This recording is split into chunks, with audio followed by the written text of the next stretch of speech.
सभी को मेरे इस न्याय रूप का सामना करना ही पड़ेगा। जो व्यक्ति पवित्र और शुद्ध होंगे उन्हें मैं ऊपर बुलाऊंगा, अर्थात स्वर्ग में प्रवेश मनुष्य अपने कर्मों के आधार पर नहीं, कदापि नहीं कर सकता, पर मनुष्य प्रभु के अनुग्रह के द्वारा ही स्वर्ग में प्रवेश कर सकता है। स्मरण रखें कि अभी यूहन्ना प्रेरित शरीर में सोए नहीं हैं, पर प्रभु के अनुग्रह से उन्हें स्वर्गीय दर्शन मिलने वाला है। अब वे इस प्रकाशन की पुस्तक में हम सबों को भी स्वर्गीय दर्शन कराने वाले हैं। तो इस दर्शन की बातों को सभी सुनने वाले पूरी पवित्रता के साथ सुने। अंतिम वाक्य में प्रभु कहता है, इन बातों के बाद स्वर्गीय दर्शन का पूरा होना अवश्य है। अर्थात जिन आत्माओं की जानकारी हम सबों ने सातों पत्र में प्राप्त की, वे सभी गंदी आत्माएं अंतिम दिनों अर्थात आज के वर्तमान दिनों में कलीसियाओं में कार्य कर रही हैं या करने वाली हैं। इस अध्याय में हम सबों को जो स्वर्गीय दर्शन मिलने वाला है, उन दर्शनों के द्वारा हम सभी स्वर्गीय महिमा करना भी इस अध्याय में सीख सकते हैं। हम सभी प्रकाशन 30 में मनुष्य की हालत को जान चुके हैं।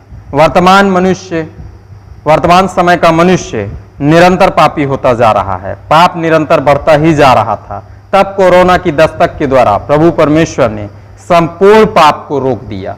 मेरे प्रियो, आप विचार करें प्रभु की सामर्थ्य का।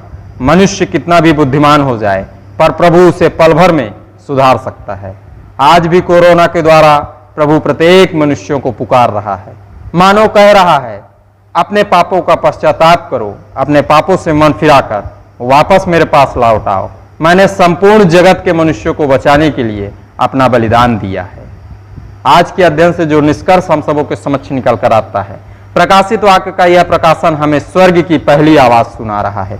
मेरे प्रियो, हम जैसे ही प्रभु की आवाज को सुनकर अपने घरों में बैठकर प्रभु के साथ अपना संबंध बनाएंगे, पवित्र आत्मा हमारे गुनाह हमें स्मरण दिलाएगा।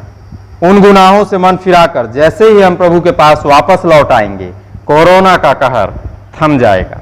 यदि हम इसके विपरीत संसार के मनुष्यों के साथ संबंध बनाने के लिए अपने घरों से निकलते रहेंगे, तो कोरोना फैलता ही रहेगा।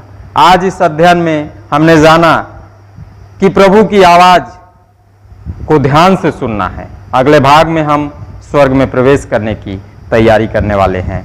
आज के अध्ययन से हम सबों को जो शिक्षा मिली, वो शिक्षा का पद मत्ती रचित सुसमाचार उसके 3 अध्याय का 2 पद है। मेरे प्रियो, इस पद में जो लिखा है उन बातों को मैं आप सबों के लिए पढ़ लूंगा। मत्ती रचित सुसमाचार उसके 3 अध्याय के 2 पद से। मन फिराओ, क्योंकि स्वर्ग का राज्य निकट आ गया है। मेरे प्रियो, आप सबों ने इस अध्ययन को सुना, आप सबों का बहुत बहुत धन्यवाद। प्रभु यीशु मसीह के नाम में आमीन।